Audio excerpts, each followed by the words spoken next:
Adoro te devote, lates deitas,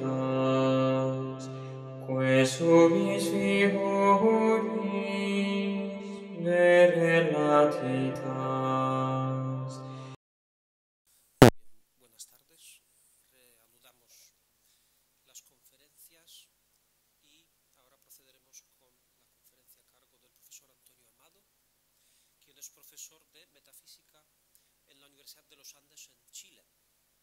Aparte de diversas publicaciones, tales como un libro sobre la educación cristiana, un artículo de los 100 años de la encíclica Pascendi en la revista Humanitas o capítulo La dimensión trascendente de la persona en el libro del Congreso El desafío de ser hombre en el Congreso Católica y Vida Pública. Sobre todo, lo que merece la pena destacar de don Antonio es su extraordinaria labor docente, que ha dado abundantes frutos, como puede verse por los numerosos discípulos que se han beneficiado de su enseñanza.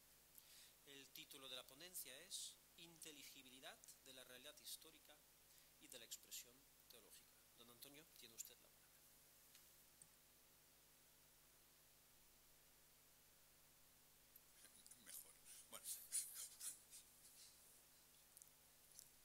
Buenas tardes, muchas gracias Marcin y a todos, y a don Enrique y a los que organizaron este encuentro por la invitación. El título no lo escogí yo de ninguna manera, y vamos a ver cómo nos acercamos al tema y qué podemos hacer, ¿de acuerdo? Me parece conveniente, no sé por qué, pero contar alguna pequeña experiencia. Cuando uno no sabe de qué hablar, cuenta experiencias, ¿no? Entonces, es un recurso. Cuando en la universidad, nosotros tenemos en Santiago de Chile, tenemos cursos de teología, ¿no? Y es bastante sorprendente en general, por lo menos en la situación en que estamos, que los cursos de teología, en la medida en que se lee la Sagrada Escritura, no obstante que en principio pudiera parecer, ¿no?, que vamos a leer un texto que en la perspectiva de uno es un texto revelado, lo es, pero que por lo menos uno cree que es un texto revelado, mientras que muchos de los muchachos que van a participar en la lectura de ese texto ni lo aceptan, ni lo entienden, ni lo creen, etcétera, etcétera. Cuando se lee la Sagrada Escritura, en general, hay mayor atención que cuando se explican temas teológicos de muy distintos tipos.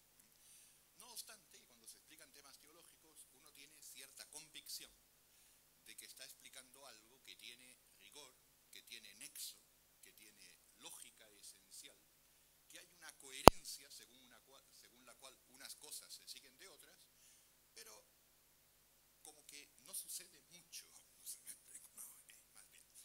Muchas veces, digamos, uno intenta, por ejemplo, no sé, presentar razones sobre el misterio trinitario, sobre la encarnación, quizás, o sencillamente sobre el tema de la posibilidad de la revelación.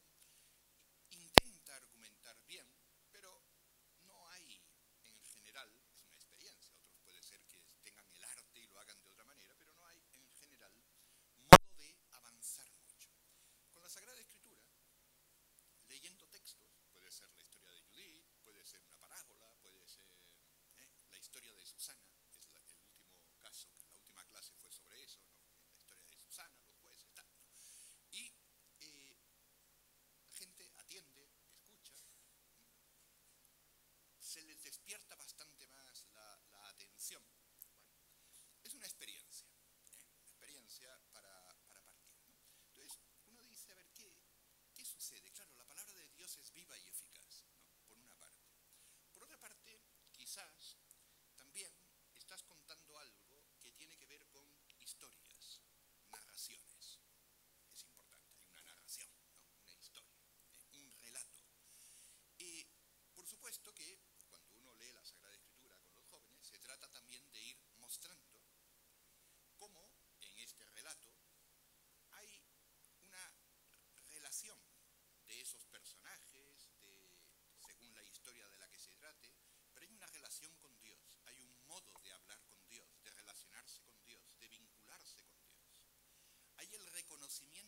posibilidad de que se puede entrar en relación con alguien que es trascendente, etcétera, etcétera, ¿no? Este es el tema.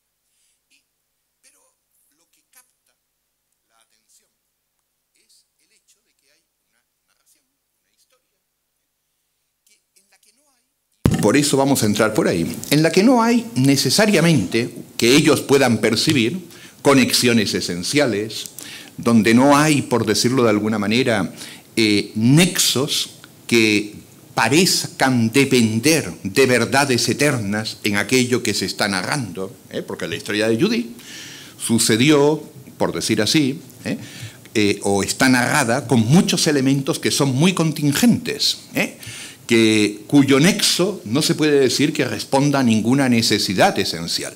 Así como la historia de Judith podía ser, no sé, el anuncio del ángel a María, que María va a visitar a su prima Isabel, podía ser, no sé, la multiplicación de los panes por parte de nuestro Señor Jesucristo, no sé. Pero no hay un nexo esencial, que es aquello que al ser narrado parezca, o por lo menos, según se está presentando la historia, parezca que tenga una esencialidad de tal manera que la inteligencia, pudiéramos decir, pudiera descansar en aquello como algo que tiene que ser así. No la hay. Bien. Entonces, esta experiencia, no sé si experiencia, este modo de narrar, permítanme completarlo ahora con mi viaje en taxi de esta tarde. Entonces, estas dos cosas son otra experiencia. Entonces, el viaje en taxi, tomé un taxi para venir para acá y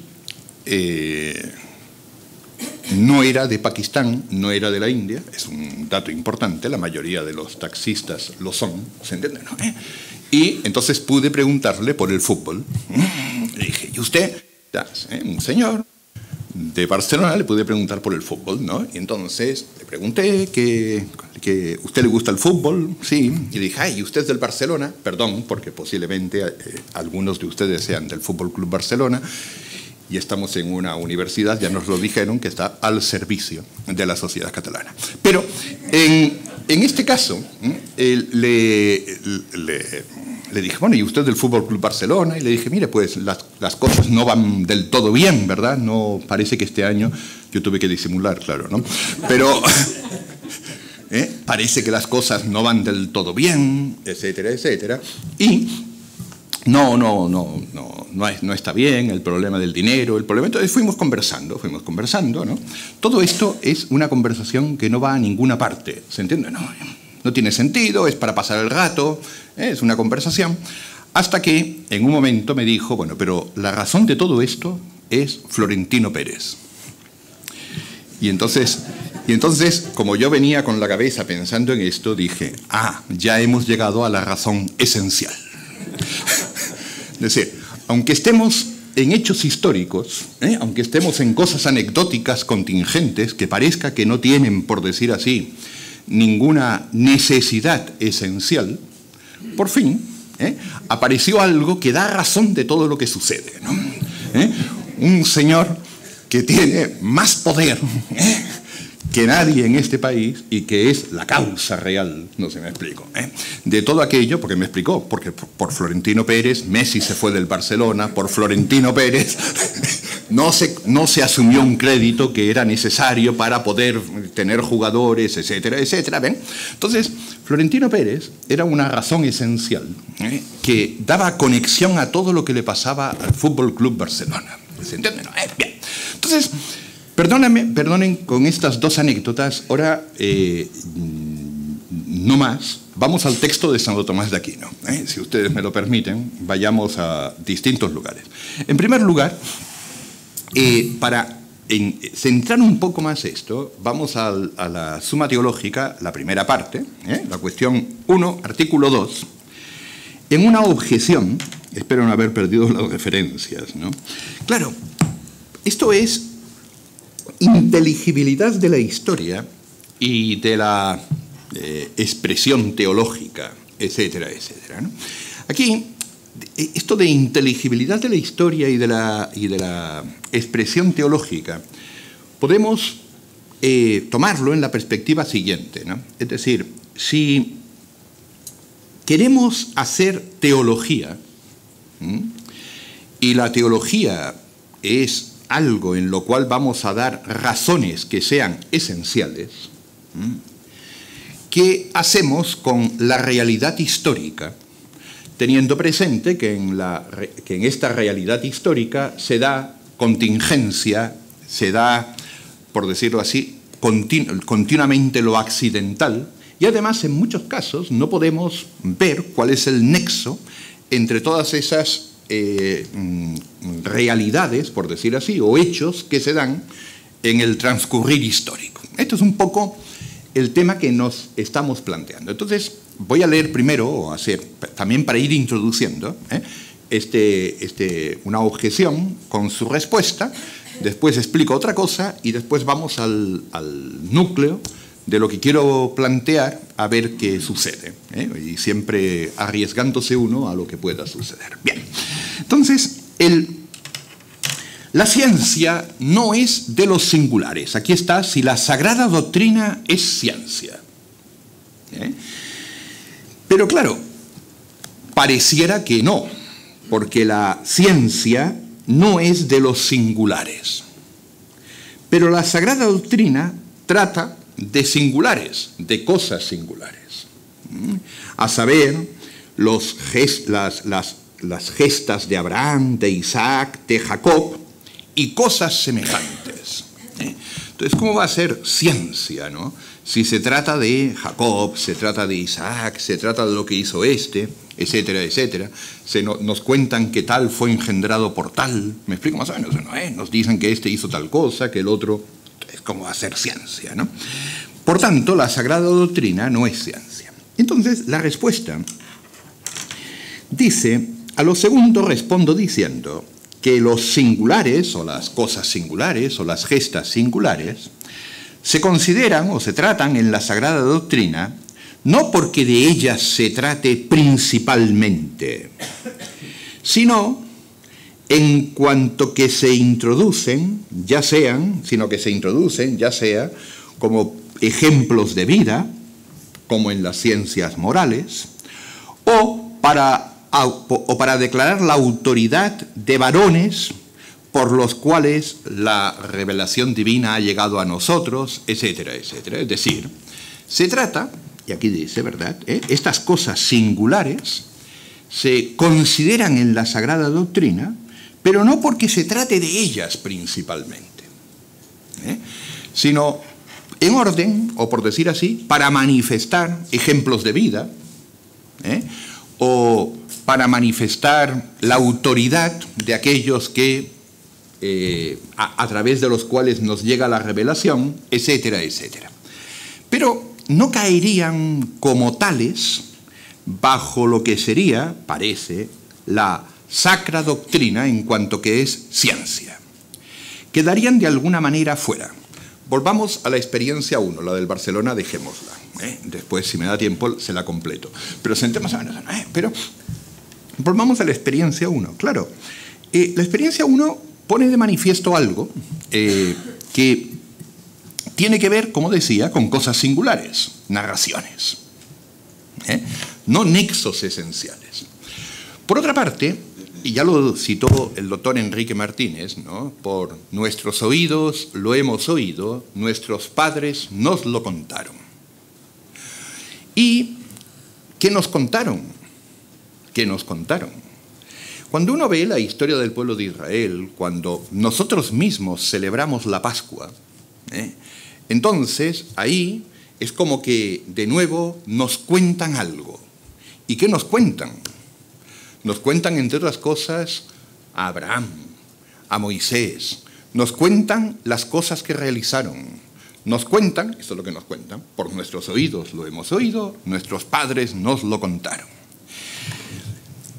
Teniendo presente este texto, me parece a mí, antes de pasar a los otros textos, que van a ser un poquito más complicados, pero vale la pena, me parece a mí, recordar una cosa que está en la encíclica Fides et Ratio del Papa Juan Pablo II, ¿no?, que ahí se habla, ¿no?, del del pensar filosófico, y después, y del sistema filosófico, pensar filosófico, sistema filosófico.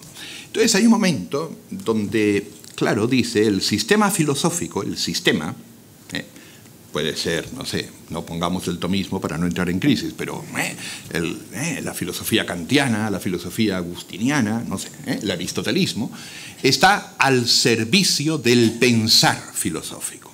El sistema filosófico al servicio del pensar filosófico. Ese pensar filosófico es algo asequible a todo hombre. El sistema filosófico no. El pensar sí. El sistema es un poquito más complejo, porque el sistema es un sistema, y ya supone un tipo de trabazón esencial, y además bajo un tipo de consideraciones y condiciones, y además siendo capaz de dar razón de por qué estás conectando las cosas de ese determinado modo. Eso es un sistema filosófico.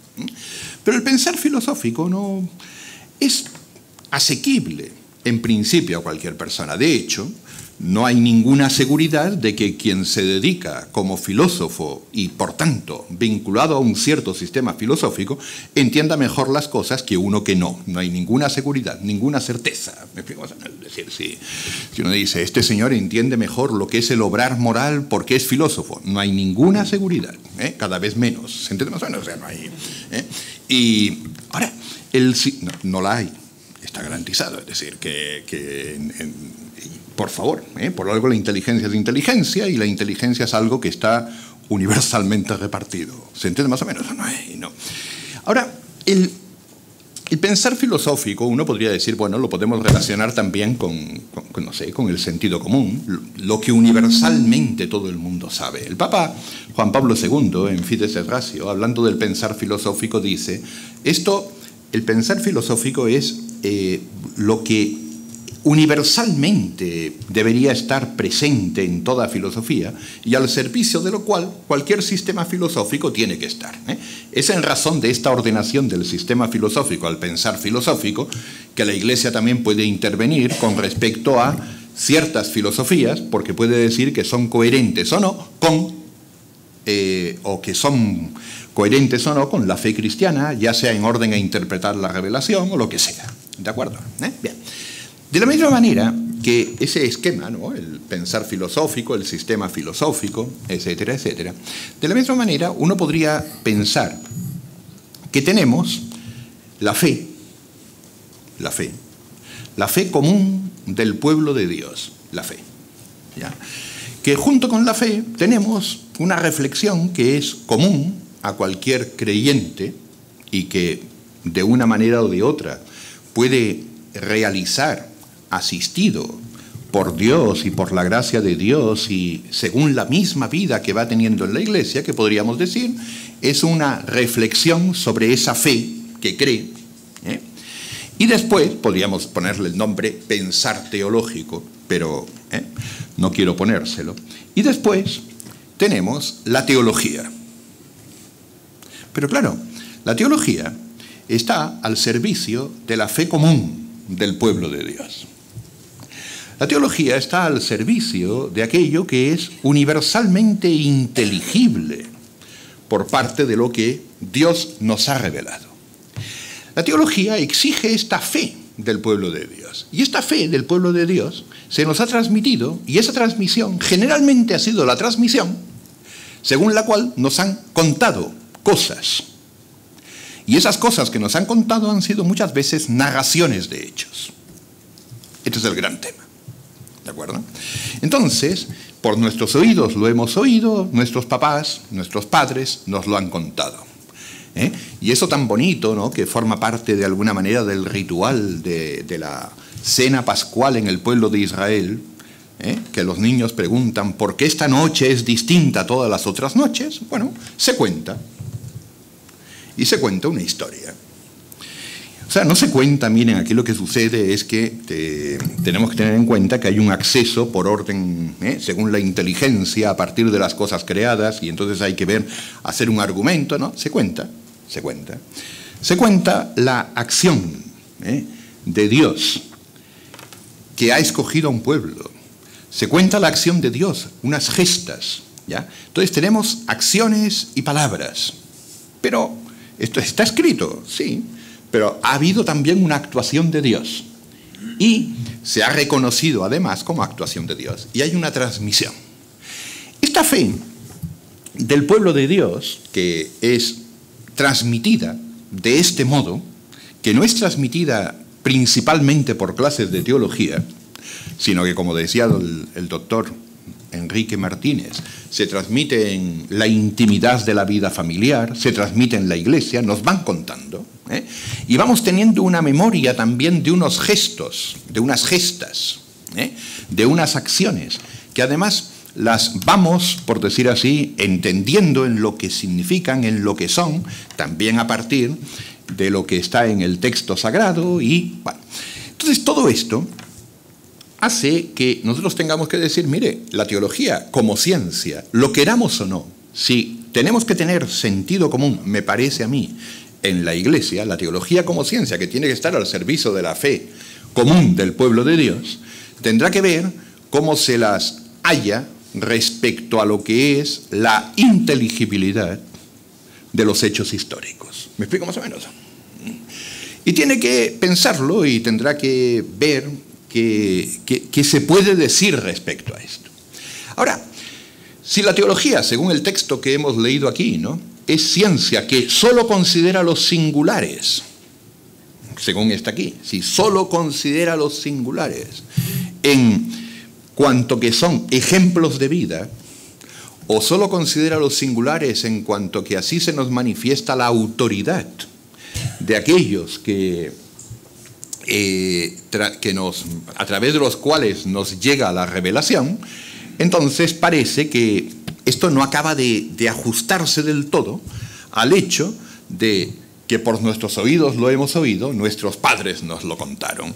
Parecería que en la medida en que se es teólogo, eso es como anecdótico, pero si en la medida en que se es teólogo eso es anecdótico, entonces la teología no está al servicio de la fe común del pueblo de Dios, que se transmite cotidianamente de esta manera. ¿De acuerdo? Entonces, este sencillo problema, sencillísimo, es el que yo quiero sugerir, solo sugerir, según Santo Tomás de Aquino me lo permite y yo entiendo, y ambas cosas no sé si son reales, dar una cierta explicación, solo cierta, abrir un cierto camino, si me lo permiten, ¿ya? Para ello, lo primero es la cuestión 19, me parece que es la 19, el artículo 7. Tengo que buscarlas. Esta Biblia estaba en mi casa y la saqué hoy. Esta Biblia no, Suma Teológica, ¿ven? Que un freudiano disfrutaría. Bien, entonces, no, artículo 8. Sí. Miren, el artículo 8 de la cuestión 19 es, espero que no esté envejeciendo y que lo que esté contando tenga sentido, ¿de acuerdo? ¿No? Pero la cuestión 19, artículo 8, trata sobre si la voluntad de Dios impone necesidad a las cosas. Hay que tener en cuenta que Santo Tomás ya ha tratado aquí el tema de si la voluntad de Dios se cumple siempre. Entonces ahí están las distinciones, voluntad antecedente, voluntad consiguiente, etcétera, etcétera, pero en definitiva, es decir, es la voluntad de Dios omnipotente y la voluntad de Dios universalmente se va a cumplir siempre, ¿verdad? Si uno peca, no se está cumpliendo la voluntad de Dios, no sé si me explico, ¿no? Pero, no obstante eso, hagamos lo que hagamos, como Dios es causa universal y primera, va a cumplirse siempre la voluntad de Dios. Bueno, si se va a cumplir siempre la voluntad de Dios, uno podría preguntarse si la voluntad de Dios entonces impone necesidad a las cosas, ¿ya? Y entonces, en la respuesta, Santo Tomás dice, claro, que uno podría decir, mire, Dios quiere que se cumpla su voluntad, pero para que se cumpla su voluntad, y esto es lo que es interesante, asigna a unas cosas causas necesarias y a otras cosas les asigna causas contingentes. Es decir, uno podría decir que algo es, y es lo que Santo Tomás de Aquino trata en la respuesta, podría decir, mire, algo es necesario o contingente, un efecto es necesario o contingente según su causa. Y es verdad que si el efecto es contingente, la causa es contingente. Pero aquí Santo Tomás dice que es mejor decir, fíjense bien, que esto sucede, dice que esto sucede por la eficacia de la voluntad divina. ¿Que sucede por la eficacia de la voluntad divina el qué? El que Dios quiere que haya cosas que se cumplan asignándoles causas contingentes. Este es el gran tema. La voluntad de Dios se va a cumplir siempre, pero por la eficacia de su voluntad quiere que en el orden del universo haya cosas que se cumplan asignándole causas necesarias y cosas que se cumplan asignándoles causas contingentes. Y dice, y esto es para la perfección del universo. Ya.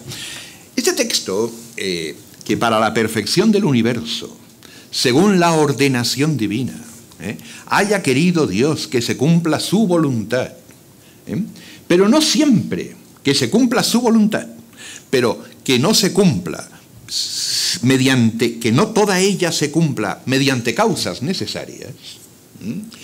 Esto da mucho que pensar a mi modo de ver, porque significa que en la ordenación del universo ha querido Dios, que ha creado todas las cosas para comunicar y manifestar su bondad, ha querido que esta comunicación de la bondad se realice también mediante la intervención de causas que son libres.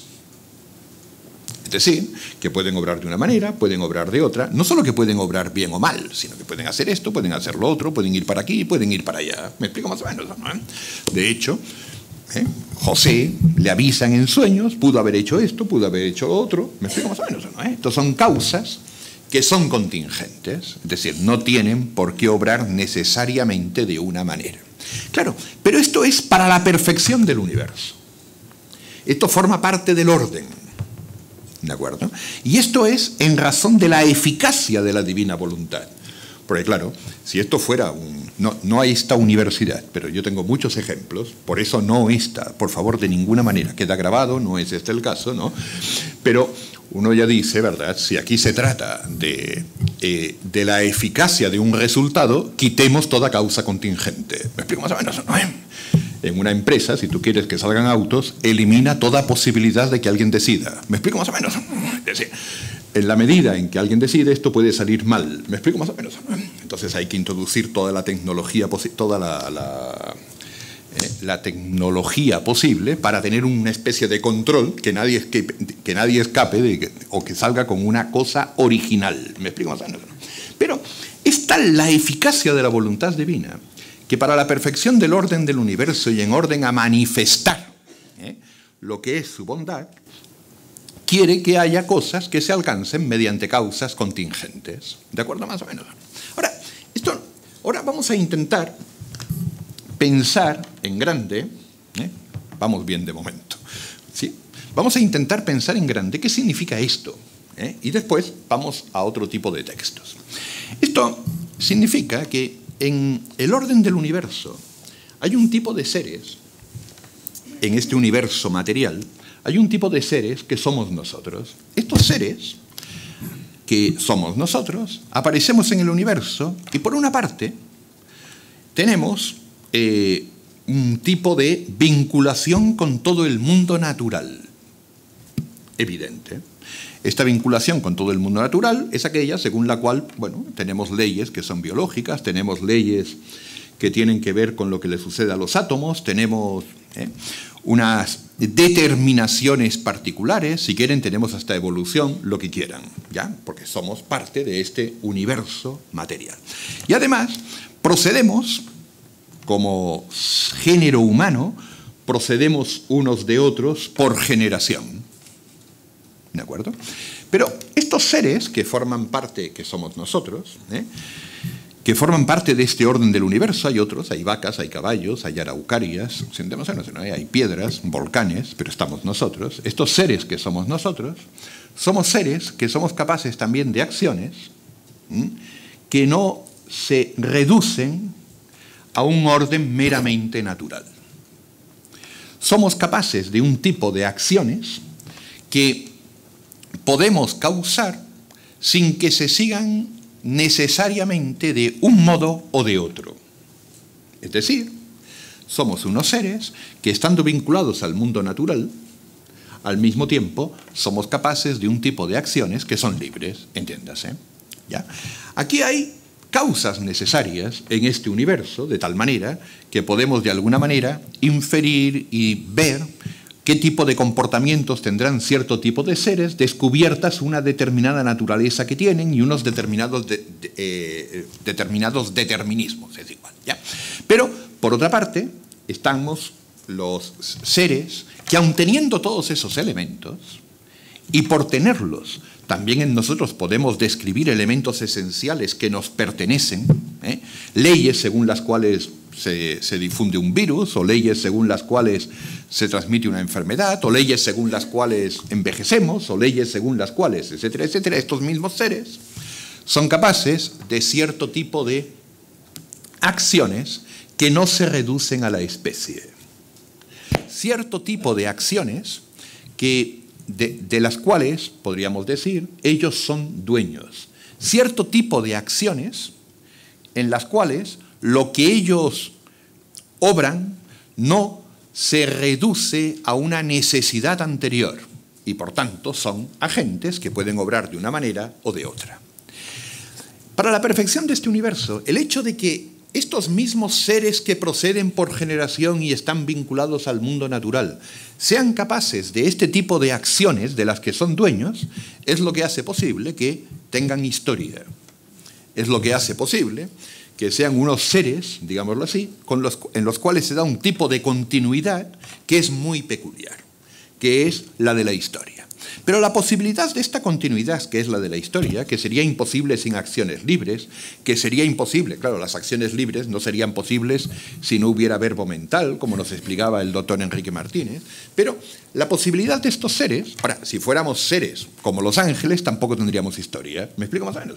Para tener historia tienes que ser un ser que tenga la posibilidad de un desarrollo en el tiempo, lo cual lleva consigo que tienes además que ser un ser que viene a la existencia por generación, lo cual, etcétera, etcétera, etcétera, forman parte de esto. Bueno, pero claro, es sorprendente porque nosotros estamos sujetos a determinaciones naturales, pero por otra parte somos capaces de acciones que no se reducen a las inclinaciones de la especie, etcétera, etcétera. Y estas acciones que no se reducen a las inclinaciones de la especie son aquellas que también posibilitan que haya en el cosmos acciones para las cuales no le están asignadas causas necesarias. ¿Me explico más o menos?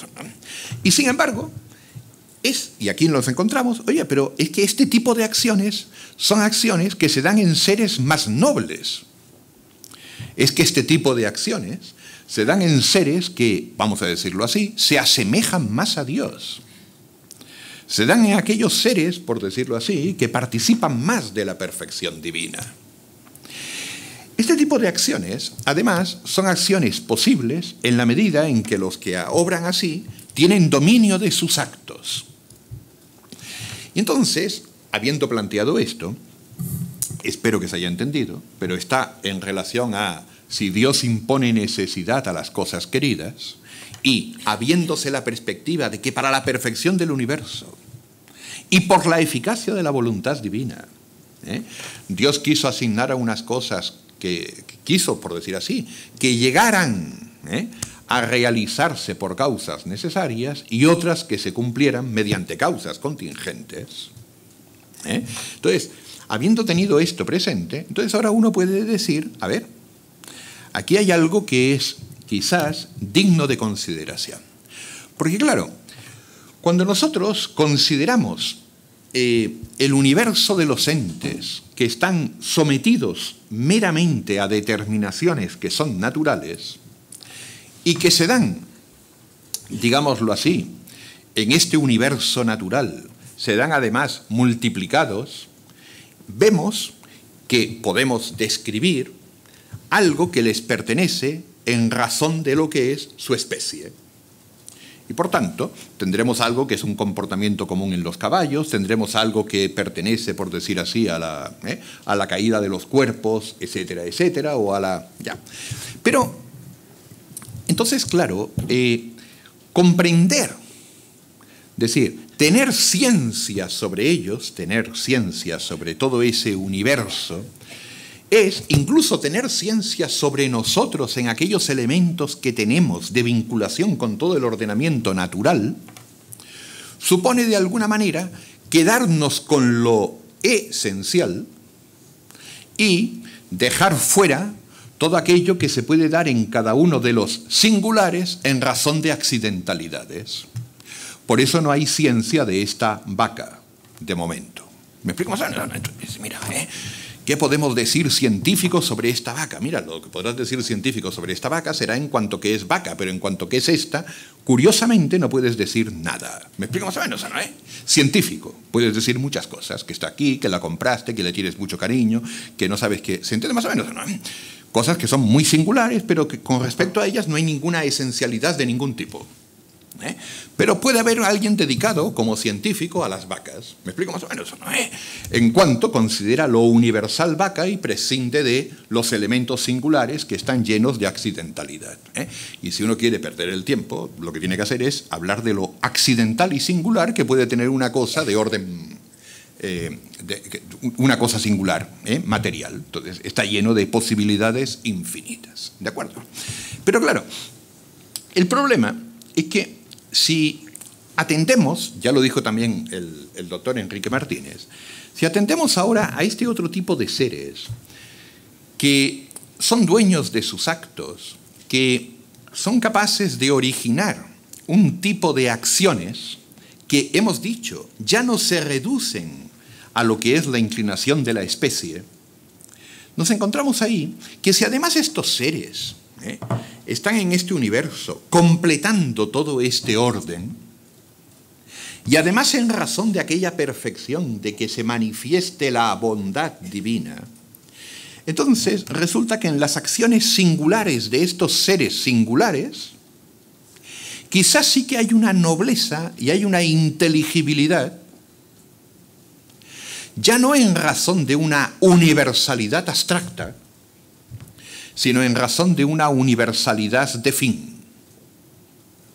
Y en ese sentido, es muy largo de explicar, porque yo quiero leer unos textos de Santo Tomás, es muy largo, pero perfectamente, si quieren, lo puedo contar. Pero es precisamente en razón de esto que ahora uno podría decir, oiga, hay una serie de elementos que son pensables para una cierta filosofía de la historia, son pensables.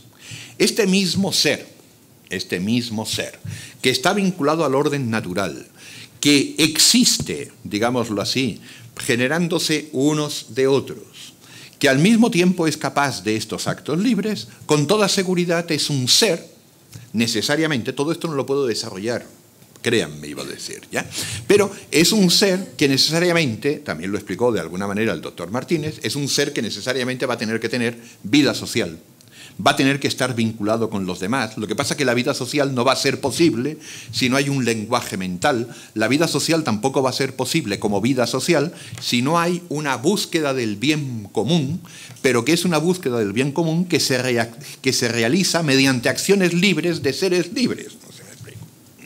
Porque si no, tampoco hay un bien común que sea un bien común social, ni nada por el estilo. Lo cual, dicho sea de paso, es aquello por lo cual, si los ángeles tienen un único problema, como diría el filósofo Leonardo Polo, que tienen un único problema, porque el único problema que tienen es respecto a Dios, nosotros tenemos varios problemas. ¿Me explico más o menos? Porque además de estar referidos a Dios, estamos referidos a todos los demás. ¿Me explico más o menos? Al prójimo, a los papás, a la sociedad civil, a nuestros hijos, etcétera, etcétera, lo cual es muy obvio porque estamos vinculados de ese modo. Pero esto significa una cosa, que estas acciones libres, teniendo en cuenta que el género humano tiene que precisamente asociarse para alcanzar su perfección, porque sin asociarse no puede alcanzarse la perfección de cada uno, eso también ya nos pone de manifiesto que en orden a esa asociación, que solo es posible con seres que son capaces de este tipo de acciones, algunas de las acciones de estas personas pueden tener una principalidad. Algunas de las acciones de estas personas pueden tener, por decirlo así, una universalidad respecto al fin, en cuanto que son acciones que integran, que congregan, en cuanto que son acciones que llenan de sentido otras cosas, en cuanto que son acciones que dirigen en una dirección o en otra dirección. Entonces, hay una universalidad que es una universalidad abstracta que prescinde de lo singular material. Pero hay otra universalidad que es la universalidad que pertenece a las acciones de los seres personales, en cuanto estas acciones personales de alguna manera realizan algo que entronca en la perfección de este universo, según aquello que Dios quería realizar mediante causas contingentes. Y esto es muy importante. Bien, en orden a esto, porque espero que más o menos haya entendido, este es el tema de fondo, aquí es estas acciones contingentes, que son acciones libres de seres libres, no tienen una universalidad esencial en la línea de algo abstracto que prescinde de los accidentes singulares, sino que, siendo contingentes, tienen una universalidad que se sitúa en otra perspectiva. La perspectiva con la cual las he querido introducir es la perspectiva de algo que ha querido Dios que se realice contingentemente para la perfección del universo, y que solo puede ser realizado por este tipo de seres que son capaces de tener dominio de sus actos. El doctor Martínez ya nos indicó que la persona, el subsistente de naturaleza racional, es lo más verdadero, es lo más en la línea de lo que es el trascendental verdad, tiene una primacía. De hecho, es verdadero, una cosa es verdadera en la medida en que es perfección para el entendimiento, y es más perfección para el entendimiento contemplar a alguien que contemplar un triángulo equilátero. Me explico más o menos, ¿no? Para que nos entendamos. Ahora, en un triángulo equilátero hay una gran esencialidad y nunca va a fallar el triángulo equilátero. Me explico más o menos, ¿no? Pero la contemplación del viviente personal es también contemplación de aquellas cosas que este viviente personal, en su singularidad, elige, ama, estima, etcétera, etcétera. ¿De acuerdo? Bien. Entonces ahora, ¿me estoy pasando de hora? ¿No? Ya. Entonces, un hijo mío que fue al psicólogo. Bien. Entonces, mire, un detalle. Ahora otro texto. Otros textos, por favor. Yo no sé si he conseguido, sinceramente, comunicar lo que quiero comunicar, pero ahora quiero que veamos que hay también una razón esencial en lo que es este nexo, o que puede haber una razón esencial, teniendo en cuenta que ya es pensable filosóficamente, dado que nos pertenece a nosotros alcanzar nuestra perfección mediante acciones libres, y que además estas acciones libres tienen que alcanzar una perfección en su integración, porque si no, no tendríamos la vida social. Teniendo esto ya en cuenta, por eso podemos pensar que puede haber una principalidad de ciertas acciones libres en cuanto realizan, por lo menos, el hecho de que podamos vivir en sociedad. ¿Me explico más o menos? O sea, por lo menos. Es decir, tú dices, mira, estas acciones acciones que posibilitan el vivir en sociedad tienen más universalidad que acciones que te posibilitan no sé, ¿no? Estar todo el día en una sesión de yoga. ¿Se entiende más o menos? ¿No? Entonces, son acciones que van en unas integran más que las otras. Es bastante fácil, ¿no? Aquellas acciones que son de virtud, que son libremente elegidas y que son acciones virtuosas, tienen más universalidad porque pueden integrar más en orden a la comunidad humana. Y así sucesivamente. Bien. Entonces ahora pasemos, parece que no viene al caso, quizás no viene al caso. Pasemos a la cuestión 106.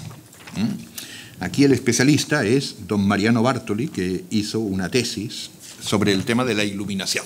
Don Mariano, que está ahí, hizo una tesis sobre la iluminación, la obra del maestro y cómo el maestro ilumina. Bueno, pues en el tema de la iluminación del maestro es fundamental los artículos, la cuestión 106. En la cuestión 106, en el artículo primero, se habla ahí, ¿verdad?, de si un ángel ilumina a otro. ¿Ya? Yo creo que guarda relación con lo anterior. ¿Ya? Entonces, si un ángel ilumina a otro. Vamos a esto. Ilumina. Esto de iluminar, Santo Tomás ya va a distinguir, no sé si me va a salir el texto, no ahora, digo, pero si lo voy a tener que leer o no. Pero Santo Tomás va a decir, claro, toda iluminación es una locución. Claro, porque no hay iluminación si no se dice algo. Me pasó a mí, perdón, esto es una anécdota, esa sí que no viene al caso, pero es que tengo que contarla. Aquí también, pero en Santiago es muy común el iluminarle. Lo que te pasa a ti no es iluminarle. Este es el gran tema, ¿no? A mí me dicen, es que tengo ganas de hacer esto. Bueno, pues aquí no he alcanzado ninguna iluminación. ¿Me explico más o menos? ¿No?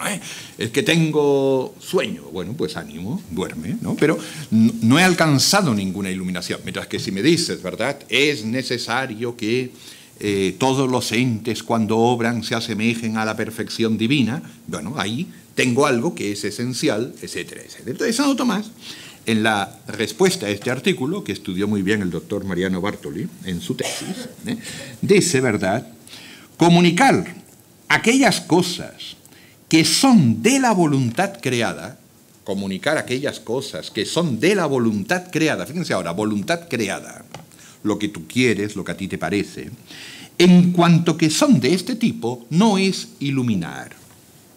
Pues no pertenece a la perfección, fíjense bien ahora, esto es donde yo quería llegar, esto y la tercera objeción, permítame. Sí.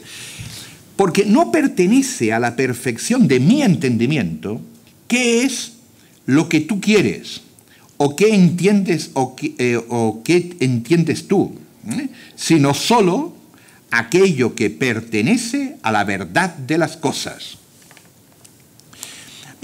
No pertenece a la perfección de mi entendimiento lo que tú quieras o lo que tú entiendas, etcétera, etcétera, sino solo aquello que pertenece a la verdad de las cosas. Por eso, que tú me cuentes lo que a ti te pasa, pues me parece muy bien, pero eso no perfecciona mi entendimiento. ¿Se entiende más o menos? No, esto es el tema. Bien, habiendo dicho esto, en la objeción tercera, para que nos entendamos, porque aquí podríamos decir, se trata, en esto que ha dicho, se trata, aquí, ¿por qué me cuentan que José fue a Egipto? ¿Por qué me están contando ahora que Jacob tuvo tantos hijos? ¿Por qué me cuentan esto que subió a Egipto? ¿Por qué a qué viene todo esto? ¿Me explico más o menos? Entonces, mira, es muy interesante, pero a mí lo que me interesa saber son como razones esenciales acerca de la providencia divina, de la bondad divina, de etcétera, etcétera. Bien. Objeción tercera. La objeción tercera de este artículo 2 de la cuestión 107 dice, Gregorio dice que Dios habla a los ángeles de aquellas cosas que son, de aquellas cosas que son invisibles y que están ocultas para sus corazones. Pero eso es iluminarlos. Por tanto, toda locución de Dios es iluminación. Por tanto, por la misma razón, toda locución de los ángeles es iluminación. Por tanto, de ningún modo puede un ángel inferior hablar al superior, porque como el ángel inferior no puede iluminar al superior, no le puede hablar. Porque la objeción viene a decir, solamente puede haber locución que sea iluminación, porque Dios habla de aquellas cosas que le pertenecen a Él y se las cuenta. ¿Se entiende más o menos? ¿No? Como diciendo, aunque el ángel inferior hable de las cosas que le quisiera hablar al superior de cosas que le pasan a él, ahí me equivoqué, pero el ángel superior puede, o sea, la iluminación es descendente, pero aquí está poniendo que el medio de la objeción es, Dios revela cosas que son de su voluntad, y cuando les cuenta cosas que son de su voluntad, los ilumina. Por tanto, ¿se entiende más o menos? ¿No? Entonces, hablando incluso de la voluntad, o tomando incluso la voluntad, cosas que son de la voluntad de uno, se puede iluminar salvado siempre el orden descendente. La respuesta es esta. A lo tercero respondo diciendo que toda locución de Dios a los ángeles es iluminación. Y aquí viene esta frase, por favor. Porque como la voluntad de Dios sea regla de la verdad, esto es impresionante, como la voluntad de Dios sea regla de la verdad, también saber qué quiere Dios pertenece a la perfección e iluminación de la mente creada. Este es el gran tema. El gran tema es que aquí Santo Tomás nos está poniendo de manifiesto que puede haber cosas, que puede haber cosas que son contingentes, que son accidentales, que son anecdóticas, consideradas de un modo. Es decir, tan así que era necesario que Cristo muriera en la cruz. ¿Conveniente? ¿Necesario? ¿No podía haber sido de ningún otro modo? Pero según la dispensación del misterio divino, según la voluntad de Dios, según esa voluntad de Dios que es regla, no era conveniente, así lo plantea el profesor Canals, no era conveniente, necesario, que Cristo muriera en la cruz para entrar en la gloria. ¿Tenía que haberse hecho la encarnación del Verbo a través de una virgen? ¿Tenía que estar la Virgen unida en matrimonio con San José? La realización de aquello no obedece a una contingencia y a un movimiento de las libertades humanas.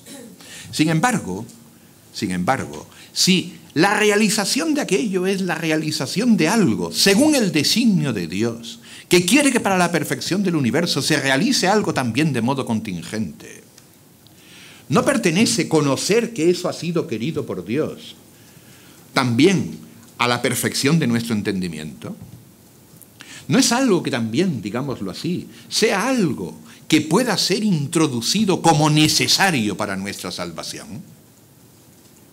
De ese modo, yo creo que se puede alcanzar con estos textos, estudiándolos mejor, considerándolos mejor, que se puede alcanzar también, aunque estemos hablando de cosas que son contingentes, que pertenecen, por decirlo así, a cosas que desde el punto de vista de lo que es de lo que son las acciones humanas podrían haber sido de uno u otro modo, podamos alcanzar también una razón esencial para que puedan ser consideradas por una ciencia que quiere considerar, bajo razones que son esenciales y universales, todo lo que pertenece al orden de la fe, a lo revelado por Dios, siempre al servicio de la fe. Porque para que sea al servicio de la fe, tiene que quedar a salvo, digámoslo así, la importancia que puede haber tenido que Dios nos haya querido revelar ese tipo de cosas. Y no solo en orden, y no solo para que sirvan de ejemplo en cosas morales, o no solo para que sean para manifestar la autoridad de aquellos gracias a los cuales nos llega la revelación, sino porque son, digámoslo así, algo que se incluye dentro de aquello querido por Dios en su eterno designio, en orden a lo que es la salvación que ha querido otorgarnos a través de Jesucristo. Y por eso, ya no en el orden esencial, no pensado metafísicamente, porque evidentemente podría haber sido pensado de otro modo, sino pensado precisamente en razón de la comunicación y manifestación de la bondad divina, que por su eficacia quiere que también se alcance de modo, mediante las acciones de agentes que obran libremente, que pertenezca el conocimiento de aquellas cosas a lo que es, por decir así, la perfección de nuestro entendimiento y que respecto a ello seamos iluminados. Y quizás por eso es mucho mejor poner en contacto a las personas con la Sagrada Escritura que con la teología ya elaborada. Esto es todo lo que quería decir.